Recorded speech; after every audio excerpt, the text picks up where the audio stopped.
Class 12th में जितने भी बच्चे हैं जिनका 27 फरवरी को केमिस्ट्री का एग्जाम होने वाला है, उनसे बच्चों के लिए वाली वीडियो रहने वाली है।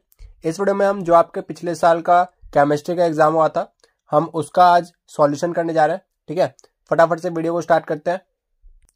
और वीडियो को स्टार्ट करने से पहले मैं आपको ये बता देना चाहता हूँ कि बहुत सारे बच्चे ने ना अभी तक टेलीग्राम चैनल को ज्वाइन नहीं किया है, तो वहां पर ना मैं आपको इस वाले पेपर की PDF प्रोवाइड कर दूंगा अगर आपको चाहिए होगी तो। ठीक है, तो टेलीग्राम चैनल को ज्वाइन कर लेना, डिस्क्रिप्शन में लिंक है। ठीक है, फर्स्ट क्वेश्चन से स्टार्ट करते हैं, सेक्शन ए के। यहां पर आपको कहा गया कि आपको मैग्नेटिक मोमेंट बताना है किसका, NiCl4, और इसकी जो यहाँ पर चार्ज लगा हुआ है वो है आपके पास 2 नेगेटिव। ठीक है, तो यहाँ पर आपको इसका मैग्नेटिक मोमेंट निकालना है। ठीक है, और यहाँ पर आपको निकल का एटॉमिक नंबर भी दे रखा है, ये आपके पास 28। ठीक है, स्टार्ट करते हैं। तो सबसे पहले यहाँ पर हम क्या करते हैं, जो निकल का ऑक्सीडेशन नंबर आएगा वो यहाँ पर फाइंड कर लेते हैं। तो यहाँ पर जो निकल पे ऑक्सीडेशन नंबर आएगा उसको मान लेते हैं X, और प्लस में जो यहाँ पर क्लोरीन का जो आपके यहाँ पर क्लोरीन का ऑक्सीडेशन नंबर होता है वो होता है आपके पास -1, एंड इंटू में 4 इज इक्वल टू हो जाएगा आपके पास -2, जिसके ऊपर जो इसका चार्ज है। ठीक है, अब इसको सॉल्व करते हैं। यहाँ पर हो जाएगा आपके पास x - 4 is equal to -2, and x की वैल्यू आ जाएगी आपके पास 2। तो यहाँ पर निकल का जो ऑक्सीडेशन नंबर आ गया वो आ गया आपके पास 2। ठीक है, तो यहाँ पर से अगर मैं निकल के ग्राउंड स्टेट की बात करूं तो इसका इलेक्ट्रॉनिक कन्फिग्रेशन कितना होगा, ये है आपके पास एटॉमिक नंबर है इसका कितना, ये है आपके पास 28। तो इसको मैं लिख सकता हूं आर्गन 3D8 4s2। ठीक है, अब ये जो है ग्राउंड स्टेट की बात है। अब यहां पर एक्साइटेड स्टेट की बात करें तो निकल 2+। ठीक है, हमने यहां पर जो ऑक्सीडेशन आया वो हमारे पास कितना है, ऑक्सीडेशन आया आपके पास +2 का। ठीक है, तो निकल 2+ पे देख लेते हैं आपके पास कितना आ जाएगा, आर्गन 3D8 4s0। ठीक है, यह है आपके पास एक्साइटेड स्टेट। अब यहां पर जो है ना हम इनके ऑर्बिटल्स को ड्रॉ कर लेते हैं। यहां पर हो गया आपके पास कितना, ये 3D ऑर्बिटल है जिसके अंदर कितने यहां पर डिब्बे बनेंगे, ये बनेंगे आपके पास 5, 1 2 3 4 और ये 5। ठीक है, और ये हो गया आपके पास 4s। अब इसके अंदर जो है 8 इलेक्ट्रॉन्स हैं, तो 1 2 3 4 5 6 7 8। ठीक है, तो यहाँ पर अब आपको यहाँ पर 4 क्लोरीन को और फिल करना है, और क्लोरीन जो है आपके पास कौन सा लिगेंड है, ये आपके पास वीक फील्ड लिगेंड है, वीक फील्ड लिगेंड। ठीक है, तो ये पेयरिंग नहीं करेगा, नो पेयरिंग।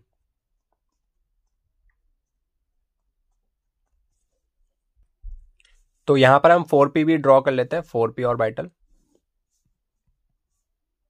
1 2 3। ठीक है, अब यहां पर से 4 क्लोरीन है, एक क्लोरीन यहां पे आ जाएगा, एक यहां पे आ जाएगा, एक यहां पे और एक यहां पे। ठीक है, 4 क्लोरीन आपके पास हो गए इस प्रकार से। ठीक है,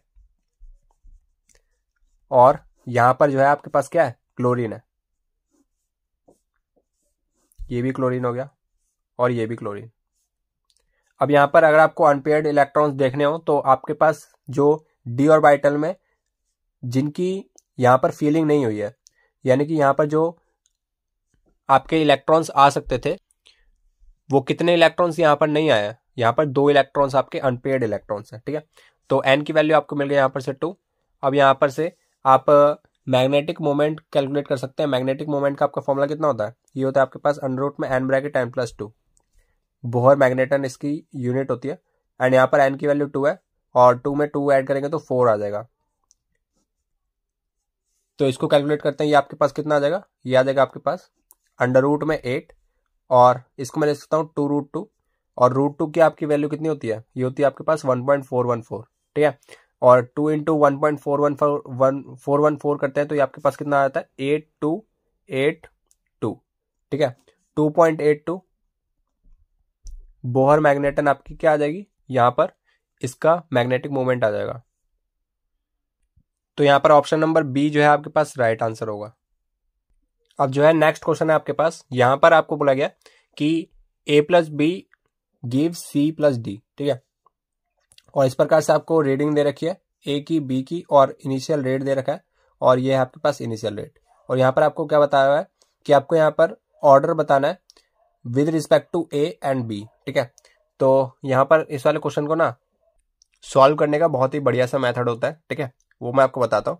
यहाँ पर जो है ना आपको सबसे पहले इन दोनों में ना आपको रीडिंग सेम मिलेगी, ठीक है, ए में और बी में। आपको ये पता लगाना है कि किस किस में आपकी रीडिंग सेम आ रही है। यहाँ पर आपको बी में दिख रहा होगा 4 इंटू 10 की पावर -2 रीडिंग सेम आ रही है, और 4 इंटू 10 की पावर -2। ऐसे आपको ए में भी मिलेगा 3 इंटू 10 की पावर -2, 3 इंटू 10 की पावर -2, ठीक है।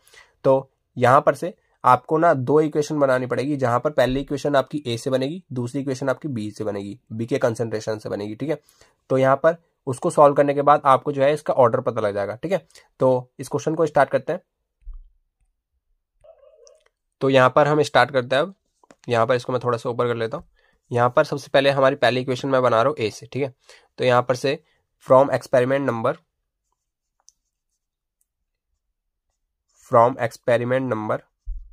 यहाँ पर मैं एक्सपेरिमेंट नंबर 1 कर देता हूँ, एक्सपेरिमेंट नंबर 2 एंड 3, ठीक है। फ्रॉम एक्सपेरिमेंट नंबर 1 एंड 2, ठीक है।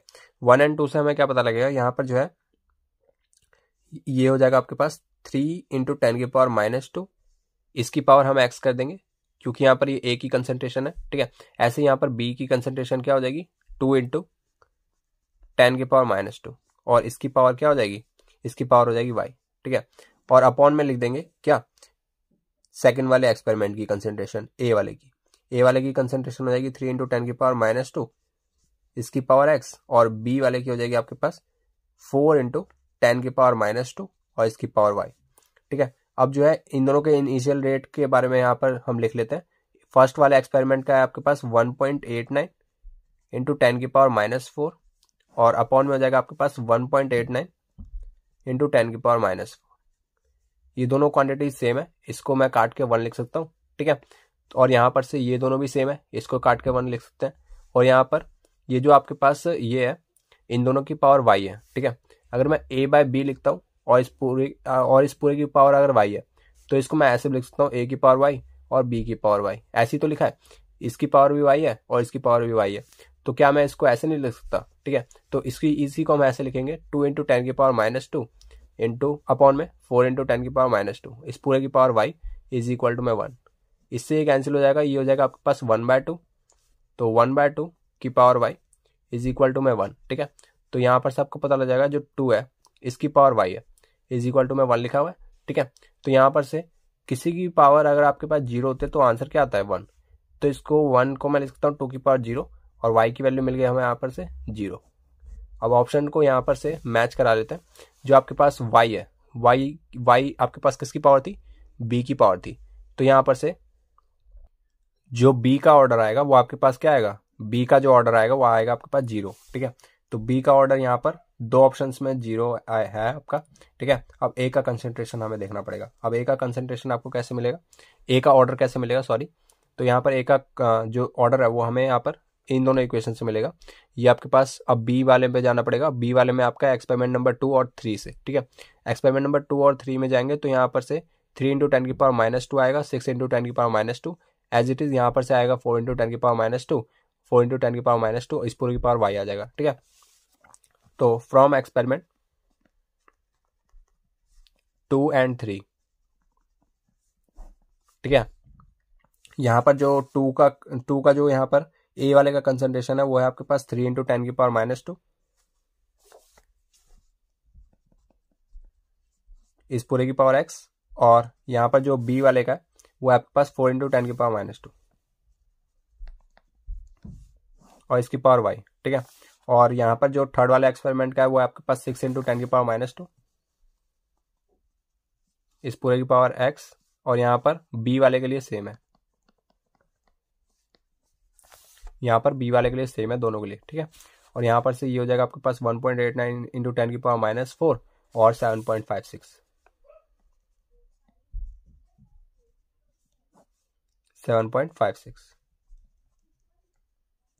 ठीक है। अब इन दोनों को कैंसिल कर देते हैं, और ये 1.89 है, इसका अगर मैं 4 टाइम्स करता हूँ तो ये हमारे पास आ जाएगा 36, और ये 34, और ये 35, और ये आ जाएगा हमारे पास 7.56, ठीक है। तो तो इसको मैं 1/4 टाइम्स कैंसिल कर सकता हूँ, ठीक है।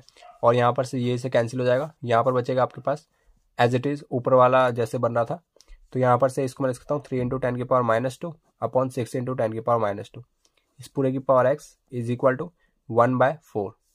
ये कैंसिल हो जाएगा, ये आ जाएगा आपके पास 1/2। इस पूरे की पावर x है इज इक्वल टू मैं 1/4 को मैं लिख सकता हूँ 1/2 का होल स्क्वायर, ठीक है।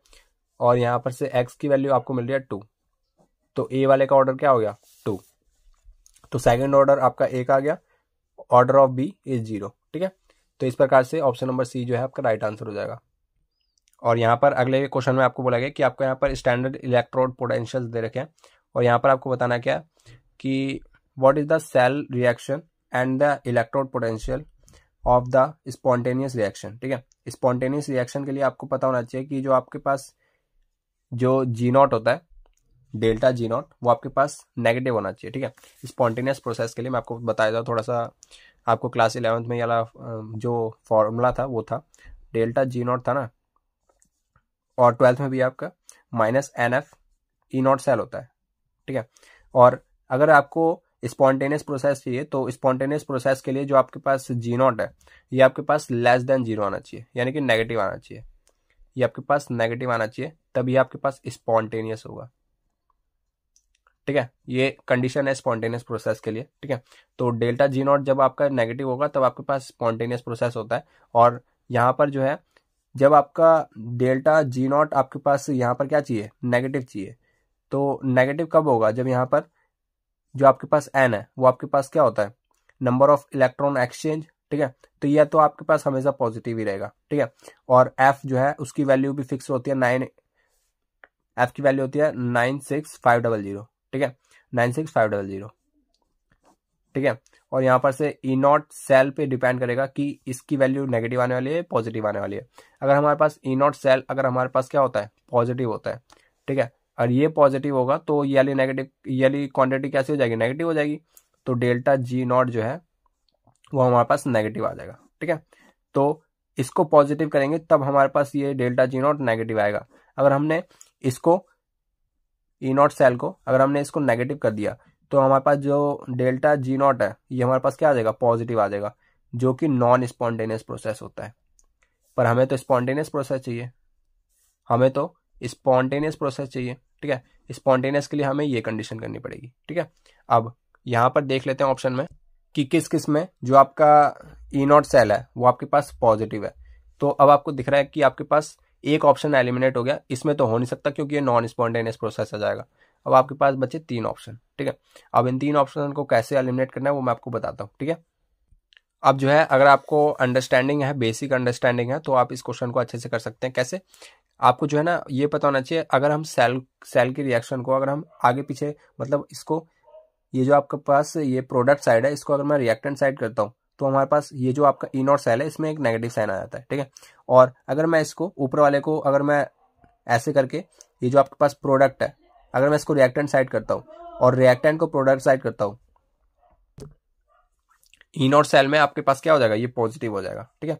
साइन का अपोजिट कर देते हैं जब आप ये सेल की रिएक्शन को अपोजिट करते हैं तो, ठीक है। इस प्रकार से आप इस क्वेश्चन को कर सकते थे। और यहाँ पर आपको दिख रहा है 2 इलेक्ट्रॉन जो यहाँ पर है या 1 इलेक्ट्रॉन जो यहाँ पर है वो यहाँ पर कहीं पे भी नहीं है, तो आपको इनडायरेक्टली ये पता लग रहा है कि ये जो आपके पास इलेक्ट्रॉन है इनको हटाना है, ठीक है। तो इलेक्ट्रॉन को हटाने के लिए हम इस रिएक्शन को क्या करते हैं, इस रिएक्शन को हम पलट देंगे, ठीक है। पर ये भी मायने रखता है कि कौन सी रिएक्शन को अगर आप पलटते हैं। अगर आप इस वाले रिएक्शन को पलटते हैं तो आपके पास एक नेगेटिव साइन आएगा, और जब आप इन दोनों का एडिशन करेंगे तो आपके पास दोबारा से E0 सेल क्या आ जाएगा, नेगेटिव आ जाएगा। और नेगेटिव वाला तो हमें ऑप्शन लेना ही नहीं है, ठीक है, हमें तो इसको पॉजिटिव रखना है, क्योंकि पॉजिटिव रखेंगे तभी तो हमारे पास G0 सेल आपके पास नेगेटिव आएगा। और G0 सेल जब आपके पास नेगेटिव आएगा तभी तो आपके पास स्पॉन्टेनियस प्रोसेस होगा, ठीक है। अगर आपने इसको यहाँ पर पॉजिटिव, यहाँ पर नेगेटिव ले लिया E0 सेल को, तो ये G0 सेल की वैल्यू को पॉजिटिव कर देगा, और G0 सेल की वैल्यू अगर पॉजिटिव हुई तो वो नॉन स्पॉन्टेनियस प्रोसेस हो जाएगा, ठीक है। तो इस प्रकार से आपको इस वाले क्वेश्चन को अटेम्प्ट करना है, ठीक है। तो हम ऊपर वाले को क्या करते हैं, इसको प्रोडक्ट साइड को रिएक्टेंट साइड करते हैं और रिएक्टेंट साइड को प्रोडक्ट साइड करते हैं, ठीक है। तो ऊपर वाले रिएक्शन में मैं क्या कर रहा हूँ, जो SN है इसको मैं इस साइड कर रहा हूँ, reactant side, SN give SN2 plus में 2 इलेक्ट्रॉन।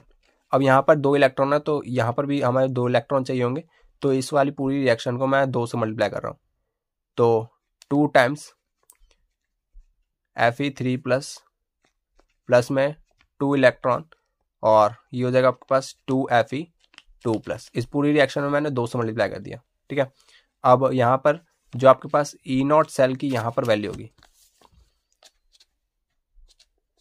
ये आपके पास क्या हो जाएगी, ये आपके पास पॉजिटिव हो जाएगी, और पॉजिटिव होकर 0.14 हो जाएगी वोल्ट। और यहाँ पर E0 सेल की वैल्यू क्या हो जाएगी, ये हो जाएगा आपके पास 0.77 वोल्ट। ठीक है, और यहाँ पर से अगर मैं इन दोनों रिएक्शंस को ऐड करता हूँ तो 2 इलेक्ट्रॉन से 2 इलेक्ट्रॉन कैंसिल हो जाएंगे, यहाँ पर आ जाएगा आपके पास Sn प्लस में 2Fe3 और ये हो जाएगा आपके पास Sn2 प्लस में 2Fe2 और इन दोनों के भी जो E0 सेल की वैल्यू है इनको ऐड कर देता हूँ, ये हो जाएगा आपके पास कितना, ये हो जाएगा आपके पास 0.91। ठीक है, इतने वोल्ट।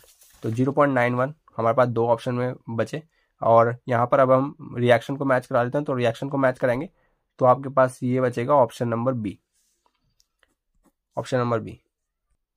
अब अगले क्वेश्चन की तरफ बढ़ते हैं। अब अगला क्वेश्चन आपसे पूछा गया कि अपोलो स्पेस प्रोग्राम में कौन से सेल का जो है यूज किया गया था फर्स्ट टाइम।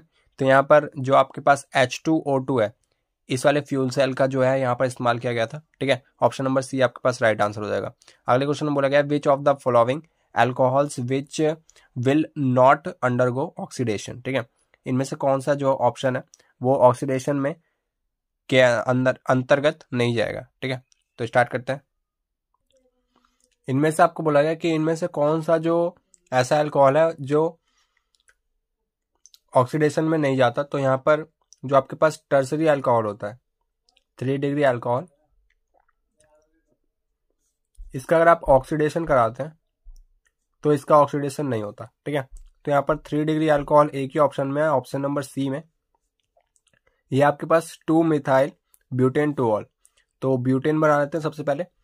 2 पर ऑल है और 2 पर मिथाइल, 2 पर मिथाइल और 2 पर OH ग्रुप। तो ये वाला जो कार्बन है ये आपके पास 3 डिग्री अल्कोहल का है, 3 डिग्री अल्कोहल, और इसका अगर आप ऑक्सीडेशन करते हैं तो ये इसका ऑक्सीडेशन नहीं होगा। ठीक है, तो यहाँ पर से ऑप्शन नंबर सी आपका राइट आंसर होगा। अब आता है आपके पास कि मोलर कंडक्टिविटी की यूनिट क्या है। तो इसकी यूनिट हम निकाल भी सकते हैं, बहुत सारे बच्चे इसको याद भी कर लेते हैं, तो हम इसको सॉल्व करके निकाल लेते हैं। तो फॉर्मूला सभी जानते होंगे, लैम्डा एम बराबर K इंटू 1000 अपॉन मोलैरिटी होता है। ठीक है, और यहां पर K जो है काप्पा को रिप्रेजेंट कर रहा है, काप्पा,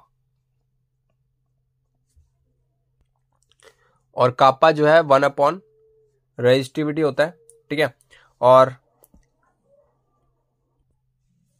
और ये जो है आपके पास क्या है, मोलर कंडक्टिविटी।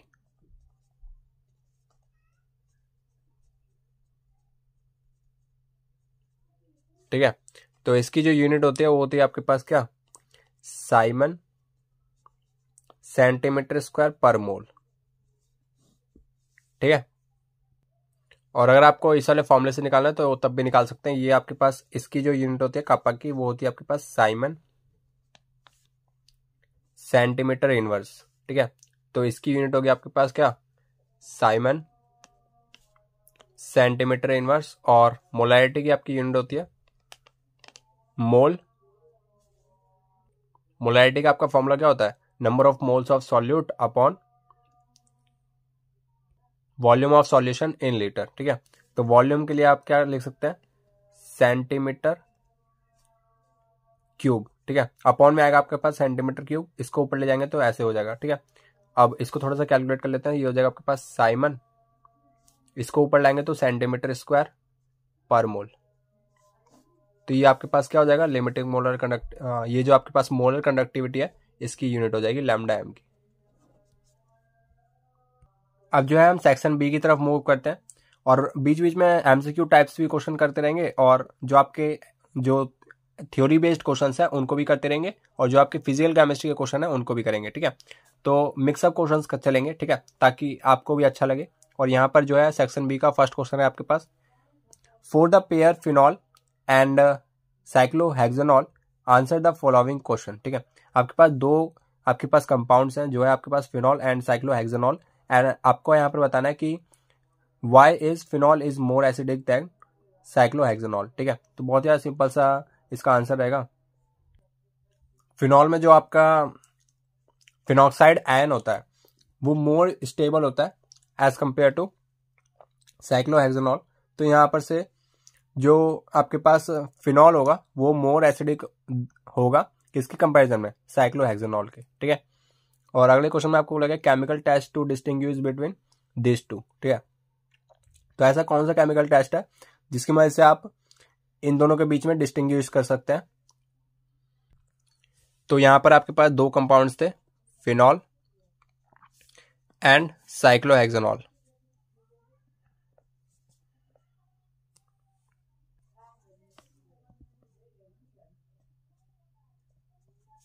ठीक है, तो फर्स्ट क्वेश्चन का तो मैंने आपको आंसर बता दिया कि इसमें जो है आपके पास फर्स्ट कंडीशन में क्या होगा, जो आपके पास फिनॉल है इसमें आपके पास फिनॉक्साइड आयन बनता है। ठीक है, और फिनॉक्साइड आयन जो है इस प्रकार से होता है,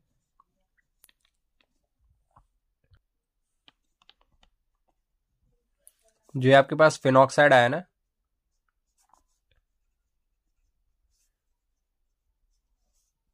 ये स्टेबल है ड्यू टू रेजोनेंस,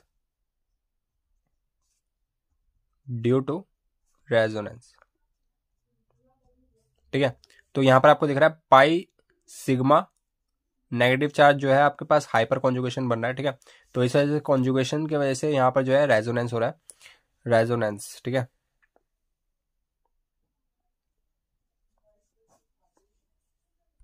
और यहाँ पर आपको इन दोनों के बीच में एक केमिकल टेस्ट बताना था, तो यहाँ पर ब्रोमीन वाटर का आप केमिकल टेस्ट कर सकते थे।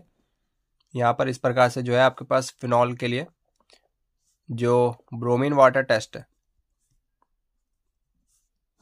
यहाँ पर ये बना लेता है आपके पास क्या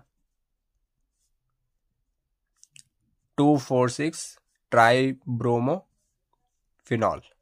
ठीक है, और ये वाइट पीपीटी होता है। पेपर में अगर आप इस प्रकार से रिएक्शन करके दिखाएंगे तो आपको फुल मार्क्स मिलने के चांसेस होते हैं। ठीक है, साइक्लोहेक्सेनॉल है। ठीक है, तो साइक्लोहेक्सेनॉल इस प्रकार से बन जाएगा आपके पास, ये बन जाएगा OH साइक्लोहेक्सेनॉल। ठीक है, और इसके अंदर जब आप ब्रोमीन वाटर टेस्ट कराओगे तो ये आपके पास वाइट पीपीटी नहीं देगा, नो वाइट पीपीटी।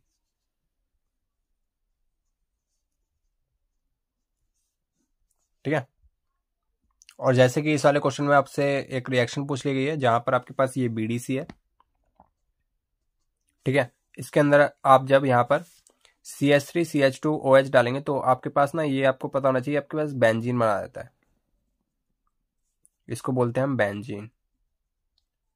ठीक है, और इसकी जगह पे अगर आप यहाँ पर से H3PO2 और H2O भी डालते हैं ना, तब भी ये बेंजीन ही देता है। ठीक है, तो इन दोनों में से अगर आपको कभी भी कोई सा भी रिएजेंट मिल जाए तो आपके पास ये बेंजीन बनाता है, ये आपको पता होना चाहिए। ठीक है, और यहाँ पर आपको लगेगा bromo convert bromoethane to propane amine. ठीक है, तो इस वाले क्वेश्चन को सॉल्व करते हैं। तो आपको इसको कन्वर्ट करना है ना, तो एक बार ना आप इसको ड्रॉ कर लें कि बनता कैसा है। ब्रोमो इथेन की बात करें तो ब्रोमो इथेन आपके पास कैसे बनेगा, सबसे पहले आप इथेन ड्रॉ कर लें, ये होता है आपके पास CH और CH। ठीक है, इस प्रकार से फिर यहाँ पर जो हाइड्रोजन है वो हम देख लेंगे, फिर एक तरफ आपको ब्रोमीन लगा देना है।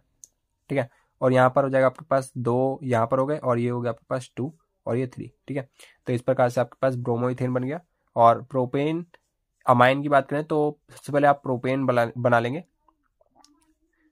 1 2 3 कार्बन और अमाइन यानी कि NH2। ठीक है, यहाँ पर CH2 CH2 CH3।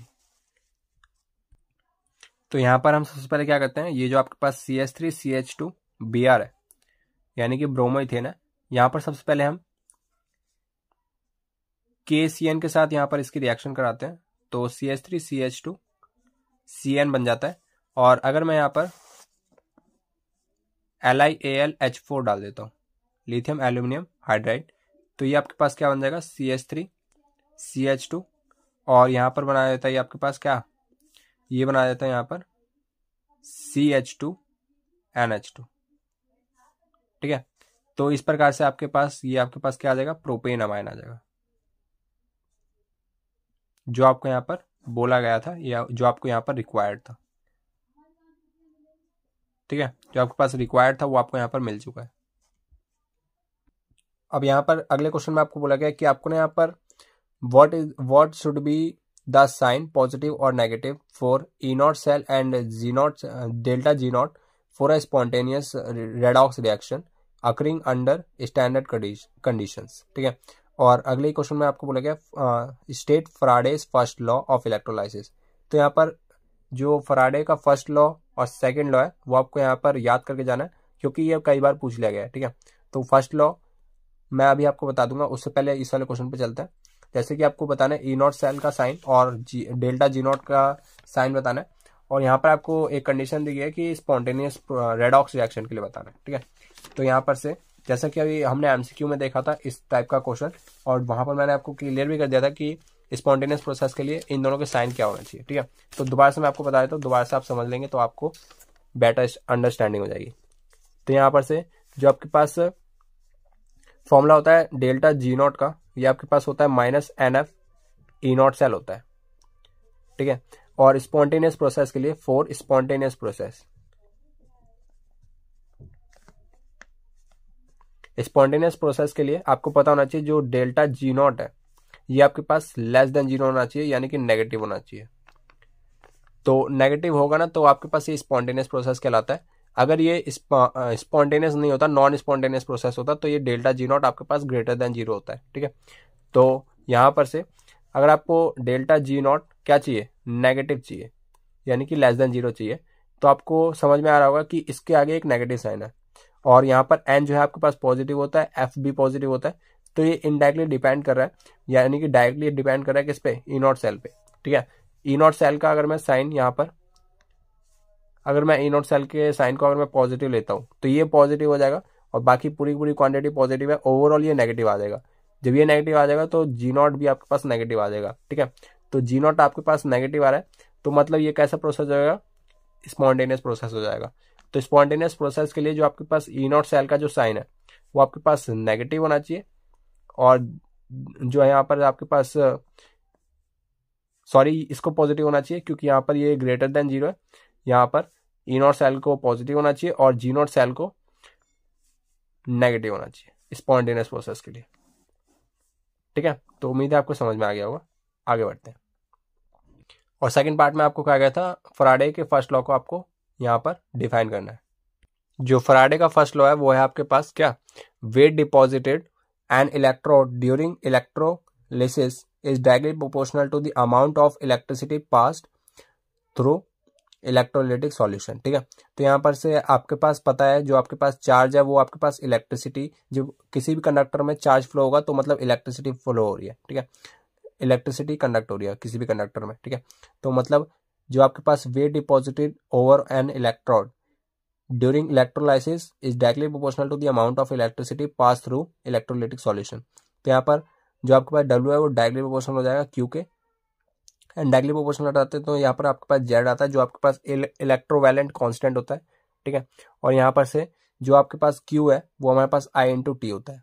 ठीक है, तो जेड बराबर ये आपके पास डब्ल्यू बराबर जेड आई टी आ जाएगा, और यहाँ पर से जेड की जो वैल्यू होती है वो होती है एम अपॉन 96500 वैलेंसी फैक्टर। यहाँ पर पुट कर देंगे तो आ जाएगा आपका पास एम आई टी बट्टे 96500 वैलेंसी अपॉन में वैलेंसी फैक्टर। ठीक है, अब जो है ना आपको मैं ये वाली मैकेनिज्म बता के इस वाली वीडियो को एंड कर रहा हूँ। ठीक है, अगर आपको ये वाली वीडियो अच्छी लगी है ना तो फिर एक बार कमेंट सेक्शन में जरूर से बताना, मैं इसकी नेक्स्ट वीडियो में इस पूरे पेपर का कंप्लीट सॉल्यूशन कराने की कोशिश करूंगा। ठीक है, अभी मैंने आपको जितने भी क्वेश्चन कराए हैं उम्मीद है सभी बच्चों को समझ में आ रहे होंगे, है ना। तो यहाँ पर इस वाले क्वेश्चन में आपको बोला गया कि आपके पास ये 1 डिग्री का अल्कोहल है CH3CH2OH, और यहाँ पर H2SO4 413 केल्विन का यहाँ पर टेम्परेचर दिएंगे, तो फिर यहाँ पर आपके पास ये इस प्रकार से जो इथॉक्सी इथेन है वो यहाँ पर बन जाएगा। ठीक है, तो इसकी मैकेनिज्म बताना है, तो मैकेनिज्म स्टार्ट करते हैं इसकी। तो यहाँ पर इसके मैकेनिज्म हम स्टार्ट करते हैं। यहाँ पर जो है ना